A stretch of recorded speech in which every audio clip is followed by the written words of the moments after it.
In September, the Dark Lady Players present their production of Shakespeare's Gospel Parodies at the West Park Church on 86th and Amsterdam.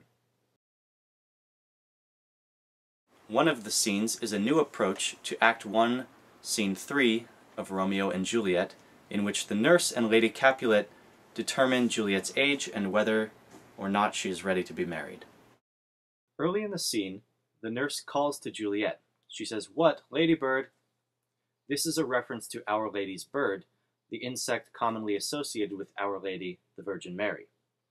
The red color of the insect is a corresponding color to the Virgin's red cloak, and the black spots correspond to the Virgin Mary's 7 sorrows. This painting shows the Annunciation of Mary, whereby the angel tells Mary that she will be overshadowed by the Holy Ghost, as it is written in the Gospel of Luke. In Romeo and Juliet, the nurse is called Angelica, which is a reference to an angel, as well as a reference to the herb of the root of the Holy Ghost. So far, the suggestion is that Shakespeare is creating a parallel between the Annunciation of the Virgin Mary and this scene with Juliet. This is confirmed later in the scene when the nurse makes reference to Susan, a character who is never seen in the play nor mentioned thereafter.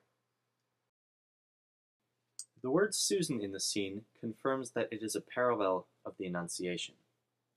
The nurse says, "Susan and she, God rest all Christian souls, were of an age. Well, Susan is with God. She was too good for me." Susan is short for Susanna, which is translated in Hebrew to mean the word lily. As you can see in the painting, the angel gives the Virgin Mary a lily. And so, Act 1, Scene 3 functions as Shakespeare's verbal depiction of an angel giving a lily to the Virgin Mary. This scene, which is about Juliet being turned into a Mary, also brings in a common Elizabethan pun, marry and marrying, a reference to marriage and the Virgin Mary. This is all in a context of a scene that is bawdy, makes reference to testicles and sex.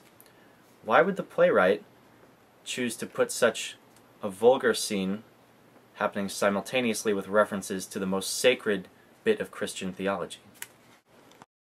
Come and find out this September at the Dark Lady Players production of Shakespeare's Gospel Parodies.